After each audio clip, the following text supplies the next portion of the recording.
Mesdames et messieurs, bonsoir et bienvenue à ce tour de l'actualité mondiale sur Afrique Média.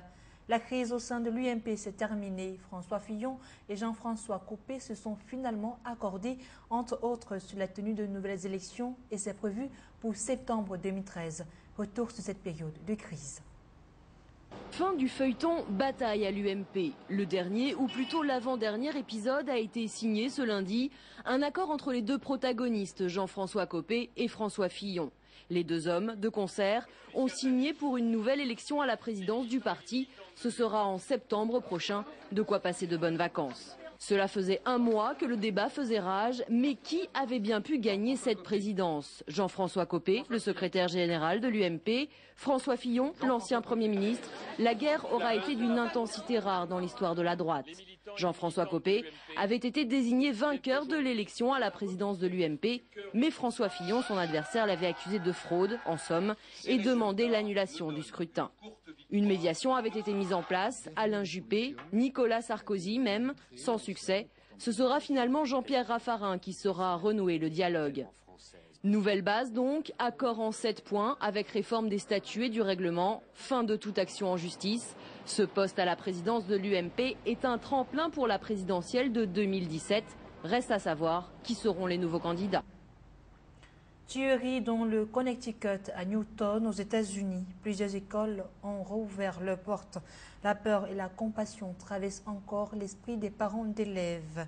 Et l'établissement où le massacre a eu lieu reste quant à lui fermé. Et le problème de l'insécurité est remis à l'ordre du jour. Ce matin-là, devant cette école du Wisconsin, les accolades sont un peu plus appuyées que d'habitude. Je suis un peu stressé, un peu. Cette école n'a pas de problème, mais c'est vrai que vendredi dernier, j'étais très stressé. J'avais peur. Vendredi dernier, jour de la tragédie à l'école de Sandy Hook dans le Connecticut, la fusillade a marqué les esprits. Mais ici, malgré l'émotion, certains parents restent sereins. Je ne pense pas qu'il y ait plus de danger à envoyer mon enfant à l'école qu'à le garder à la maison. Pourtant, certaines écoles ont décidé de renforcer leur sécurité. C'est le cas notamment à Los Angeles, en Californie. Dès le début de l'année prochaine, des officiers de police seront présents tous les jours dans chaque école primaire. C'est vraiment une mesure significative parce que, comme vous le savez, nous avons plus de 600 écoles primaires. Mais il est aussi important de faire passer un message aux parents et aux enfants. Nos écoles sont sûres et nous ferons en sorte qu'elles le soient encore plus. Dans les prochains jours, plusieurs écoles ont prévu d'organiser un exercice de sécurité. Objectif, montrer aux élèves comment réagir en cas d'attaque extérieure. L'arme utilisée par l'auteur de cette tuerie appartiendrait à sa mère qu'il avait inscrite dans un centre de tir. Les Américains Hamas scandent et réclament de la part des autorités de la rigueur dans le contrôle des armes. Ils demandent la fin des meurtres. Dans les rues de Washington, une poignée de manifestants. 2 jours après la tuerie de l'école Sandy Hook, ils veulent un contrôle des armes à feu dans leur pays. Sur Internet, ils sont déjà près de 160 000 à avoir signé une pétition destinée au président Barack Obama. L'homme, pour le moment, est resté prudent. Le débat est relancé. Une fois de plus, même le maire de New York s'insurge contre l'inaction des autorités en la matière. La nuit dernière, le président a dit qu'il userait de tous ses pouvoirs pour contrer cette violence, mais cela est critiquable. Les mots seuls ne peuvent pas guérir notre nation, seule l'action peut le faire. La violence armée est une épidémie nationale et une tragédie nationale qui demande plus que des mots. Mais les mots, ce sont aussi ceux de la Constitution américaine, le 2e amendement qui prône le port d'armes pour chaque citoyen. Beaucoup d'avocats et de sénateurs ne l'entendent plus de cette oreille et espèrent faire bouger les choses. Je peux vous dire que le président pourra s'appuyer sur une loi, car je vais proposer une loi au Sénat. Et la même loi sera proposée à la Chambre des représentants. Une loi pour bannir les fusils d'assaut. La Maison-Blanche répond mal à l'aise. C'est un problème complexe qui va demander une solution complexe. Ce n'est pas seulement une législation ni simplement une action qui réglera entièrement le problème. Car le lobby des armes est puissant aux États-Unis, le pouvoir en place le sait. Tellement puissant d'ailleurs que les défenseurs des armes font profil bas pour le moment. La NRA, habituellement au créneau, cette fois n'évoque pas la tuerie, ne défend pas son idéologie de tout Américain armé au quotidien. Les femmes l'arme au poing, cela ne choque personne ici, au point que certains ont pu dire que si les professeurs de l'école avaient été armés, ils auraient pu se défendre contre le tueur. Si aux États-Unis il s'avère difficile d'avoir un regard strict sur les armes à feu, en Australie c'est tout le contraire. Cette rigueur a aussi été motivée par une série de tragédies qu'a connu le pays. C'était il y a 21 ans dans ce quartier de la banlieue de Sydney. Gregory Reed avait quelques courses à faire dans ce centre commercial. À l'intérieur, ce jour-là, un homme de 33 ans était assis dans ce café avec un fusil semi-automatique dans son sac. C'est là que le massacre a commencé. Des gens tentent alors de s'échapper. À l'intérieur du centre commercial, Gregory Reed reçoit 2 balles dans les jambes. En tout, 8 personnes sont mortes, dont le tueur. 5 ans plus tard, en Tasmanie, cette fois, c'est le massacre de trop. Le 5e en à peine 12 ans. Un homme tue 35 personnes dans un restaurant avec une arme automatique. Après l'immense émotion suscitée par ce drame, le gouvernement durcit la réglementation. Les autorités rachètent alors 600 000 armes semi-automatiques en circulation et interdisent leur détention. La législation australienne est si stricte qu'il est impossible, même avec un permis, d'acheter un fusil et de ressortir avec dans la même journée. Toutes les armes qui sont sur ce mur ont déjà été achetées, mais leurs propriétaires attendent un permis de l'administration pour pouvoir les récupérer. Certaines armes sont bloquées ici depuis 11 mois. Et pour les acheteurs, c'est bien trop de précautions. Moi, ce que je ne comprends pas, c'est qu'il nous faut avoir un permis de port d'armes. Et après, on doit encore demander un permis pour chaque arme. C'est fou, ça tourne en rond. C'est quoi le sens de tout ça? Où est l'humanité quand on empêche les faibles de se défendre contre les forts? Dans la campagne, le contrôle des armes ne fait pas l'unanimité. Voici la région de Gympie, un petit Far West australien avec 50 000 habitants. Un tiers d'entre eux possèdent une arme. Ils s'entraînent pour la plupart dans des clubs de tir très propres. Laurie Aberdine est, dit-on, le meilleur tireur du coin. Comme beaucoup d'Australiens de la campagne, il a grandi avec des armes. En fait, j'ai été élevé en tirant sur les kangourous et les cerfs, en chassant les animaux sauvages. Comme la plupart des familles dans la campagne, c'était pour mettre de la viande sur la table. Direction Sydney. Nous y retrouvons l'un des plus fervents défenseurs du contrôle des armes. Son fils Michael a été tué à 18 ans d'une balle dans la tête lors d'un braquage avec une arme volée. C'était avant la batterie de réforme sur les armes.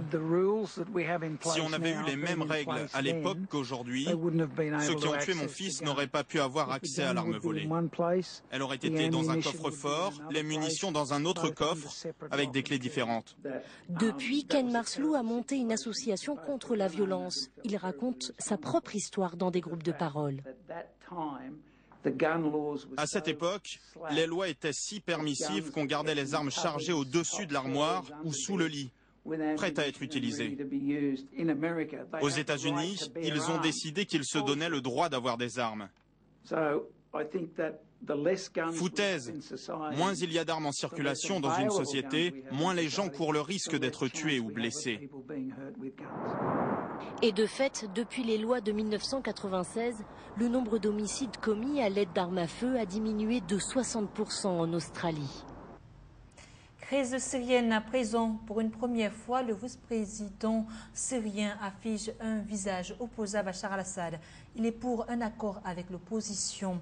Le pouvoir du pays serait-il en train de se fissurer?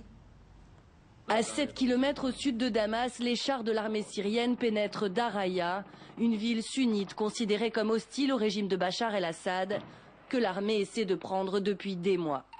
Alors qu'ici, 8000 personnes seraient prises au piège des bombardements incessants de l'armée régulière, pour la première fois, les désaccords semblent ébranler les plus hauts sommets de l'État. Et c'est cette interview publiée ce lundi matin à la une du journal libanais pro-syrien Al-Akhbar qui vient le confirmer. Le vice-président Yarouk El-Chareh y affiche pour la première fois ses divergences avec Bachar el-Assad. Pour le numéro 2, ni l'armée régulière ni les insurgés n'obtiendront victoire. À la solution militaire prônée par Assad, il appelle une solution négociée avec les rebelles.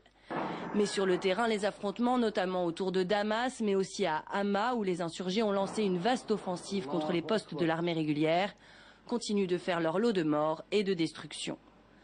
À Alep, les combats auraient en revanche baissé en intensité. C'est du moins ce que veut laisser croire la télévision d'État.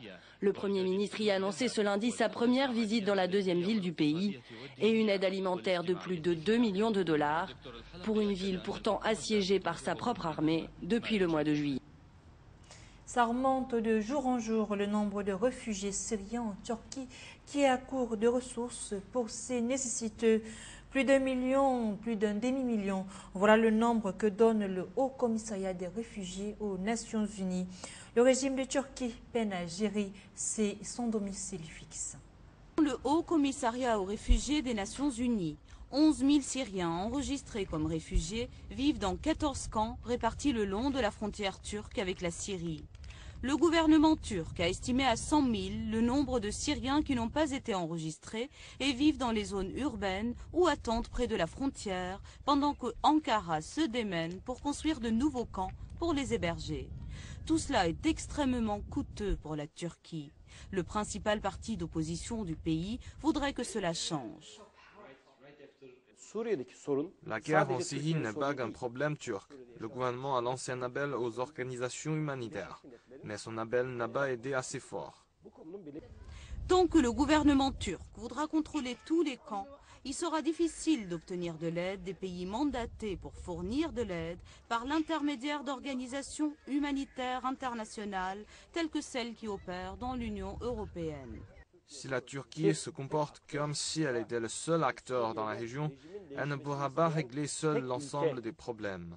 Exerce une pression sur les caisses de la Turquie et sur l'opinion publique.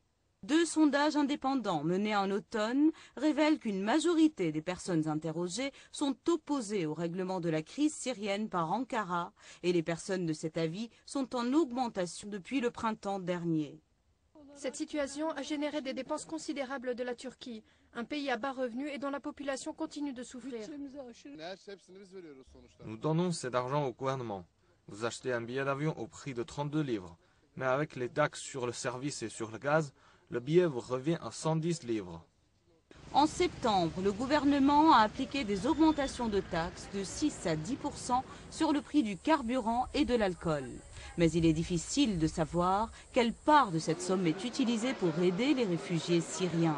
La population turque a aussi un autre sujet d'inquiétude, celui de voir le parti au pouvoir, Justice et Développement, entraîner le pays dans une guerre totale à cause de sa violente rhétorique contre le gouvernement d'Assad.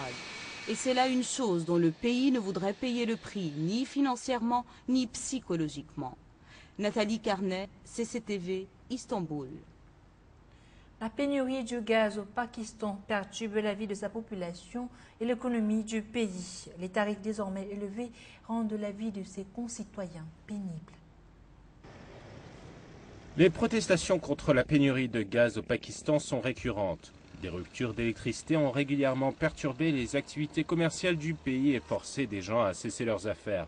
Les autorités de régulation de gaz et de pétrole ont déclaré à cause du froid que la demande en gaz naturel augmente aussi. Donc le gouvernement doit implémenter un programme de gestion du gaz.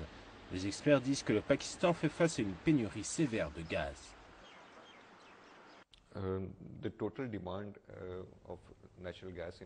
La demande totale de gaz naturel du Pakistan s'élève à environ 8 milliards de pieds cubes et la production est actuellement de 4 milliards. Donc il manque 4 milliards, ce que le gouvernement essaye de pallier de toutes ses forces. Avec des prix du pétrole en hausse, beaucoup ont converti leurs véhicules pour accepter du gaz naturel compressé. Les gens ont dû faire de longues queues pour, à leur tour, faire le plein. Du gaz est disponible 2 jours par semaine et c'est très cher. J'ai voté pour le gouvernement actuel, mais je pense que j'ai fait une erreur. Ils n'ont pas rempli leurs promesses. J'ai mis mes enfants à l'école et fait la queue. Après le travail, je suis revenu faire la queue. La vie est devenue si difficile. Le Pakistan avance sur le dossier de plusieurs accords avec les voisins, l'Iran et le Turkménistan. Comme cela pourrait prendre des années, alors les gens se tournent vers le gouvernement pour de l'aide et font la queue pour avoir leur part. Le Pakistan serait bien avisé d'exploiter ses propres sols riches en hydrocarbures plutôt que d'investir des millions de dollars dans des projets de pipeline. Le défi de la crise énergétique pourrait croître les prochaines années et affecter l'industrie du pays. Parlons maintenant de sécurité sociale en Chine. Les travaux y relatifs ont été entamés. Objectif, étudier dans quelle mesure seront améliorées les conditions de vie des Chinois, bien gérer les pensions retraites et pourvoir aux nombreuses recherches d'emploi dans le pays. Améliorer la vie de la population est la principale priorité. La conférence de travail annuelle du ministère des Ressources humaines et de la Sécurité sociale a fourni des statistiques ainsi que des projets détaillés.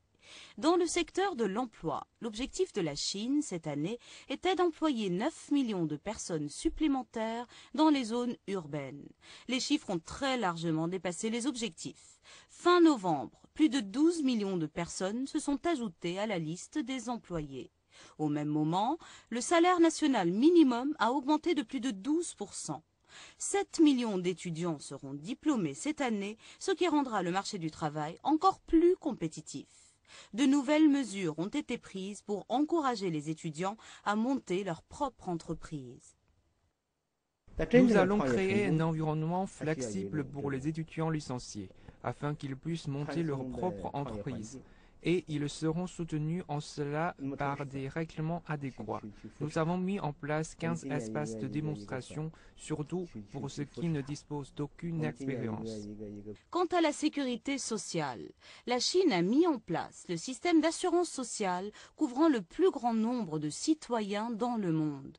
760 millions de personnes ont adopté le système d'assurance sociale pour les habitants des villes et des campagnes, tandis que 1,3 milliard de personnes ont adopté le système standard d'assurance médicale.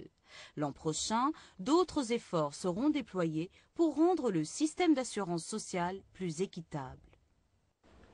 Tout d'abord, le système d'assurance sociale devrait couvrir l'ensemble de la population chinoise. Il n'est pas juste que certaines personnes en bénéficient et d'autres pas. Notre objectif est de réformer le système de pension et le système de services de santé publique. Et nous consulterons pour cela l'avis de la population. Le gouvernement a été clair, l'une de ses ambitions principales est d'améliorer la vie de la population. Et beaucoup attendent un changement. Les dirigeants chinois veulent dire non au protectionnisme et oui aux échanges commerciaux fructueux. Ils se sont ainsi engagés à améliorer la structure commerciale de leur pays. Alors que l'année 2012 arrive à son terme, les chiffres de l'activité commerciale suggèrent que pour la première fois en plusieurs années, la Chine enregistrera un volume annuel des échanges commerciaux avec l'étranger croître à un rythme plus ralenti que le PIB. Et pour une économie menée largement par ses exportations, cela nécessite un véritable rajustement. Lors de la récente conférence centrale de travail économique, un projet économique a été élaboré pour 2013 et il en ressort qu'améliorer la qualité et l'efficacité de la croissance économique doit en être l'objectif central. Et la clé à cette vision est donc d'améliorer la structure des échanges commerciaux. Bien que la croissance des échanges commerciaux observe un ralentissement, la qualité s'améliore et la structure poursuit son optimisation. La valeur des exportations des produits électroniques de haute qualité a totalisé environ 1000 milliards de dollars pour cette année et elle a cru de près de 1% plus rapidement que le total des échanges. Tandis que les produits à haute consommation énergétique et fortement polluants ont vu leur exportation chuter de façon dramatique, ce qui montre que la Chine est au tournant d'une amélioration de sa structure commerciale. 11 années après avoir rejoint l'Organisation mondiale du commerce, la Chine est devenue le plus important exportateur au monde et le second importateur de la planète. Mais dans le même temps, les différends commerciaux se sont intensifiés. Les exportateurs chinois sont confrontés à de fréquentes enquêtes anti-dumping et compensatoires. Ces différends sont juste une partie de la procédure liée à l'intégration de la Chine à l'OMC. La Chine, en tant que seconde économie au monde, a grandi. Il y aura des frictions et des plaintes. Mais la relation devient plus mature et ce qui est important pour la Chine est de trouver des voies de résoudre les différends avec ses partenaires commerciaux. Une plus grande emphase est mise sur le renforcement de la consommation domestique et les analystes d'indiquer que le commerce et les investissements demeureront les actionnaires clés de la croissance économique durant l'année 2013. Selon cette conférence de 2 jours, le pays continuera d'œuvrer à accroître sa part sur les marchés mondiaux, tandis qu'il renforcera les importations afin de soutenir sa restructuration économique. Cependant, un rebond solide des échanges commerciaux avec l'étranger ne paraît pas être d'actualité, du moins à proche échéance. Alors en France, à présent, un projet de loi sur la fin de la vie sur la base des propositions du professeur Didier Siscar sera présenté au Parlement en juin. La question du suicide revient à la une de ce rapport. Premier enseignement de ce rapport, la loi sur la fin de vie est mal connue des patients et des médecins. Votée en 2005, la loi Leonetti doit être mieux appliquée. Le rapport Sicard recommande une meilleure formation des soignants sur la fin de vie. Selon Europe 1 et le journal La Croix, le texte est clair, pas de légalisation de l'euthanasie active. Derrière ces mots, la possibilité pour un médecin d'injecter à un patient en fin de vie un produit avec l'intention de provoquer sa mort. Pas d'injection létale donc, mais une autre piste à étudier, celle du suicide assisté dans des cas précis de maladies incurables et évolutives. Le professeur Sicard cite l'exemple de l'État américain de l'Oregon où le suicide assisté est pratiqué et très strictement encadré par des médecins. Enfin, le rapport propose la création d'un fichier national qui permettrait de centraliser la volonté de chaque Français concernant sa fin de vie. Lors de la campagne présidentielle, François Hollande s'était dit en faveur, je cite, d'une assistance médicalisée pour terminer sa vie dans la dignité, mais il n'avait jamais prononcé le mot euthanasie. L'illettrisme a peut-être perdu du terrain en France, mais toujours est-il que 2,5 millions de Français sont concernés selon une étude de l'INSEE. Les personnes âgées de 34 ans sont les plus touchées. Explication. Lire un magazine, déchiffrer son courrier ou remplir un formulaire, des gestes de la vie de tous les jours, mais qui pour 2,5 millions de Français sont loin d'être une évidence. D'après une étude publiée par l'INSEE, 7% des adultes de 18 à 65 ans résidant en France métropolitaine sont illettrés. 16% même si on inclut les étrangers qui n'ont pas été scolarisés en France. C'est moins qu'en 2004, où l'enquête menée avait pointé du doigt 9 et 12% de la population.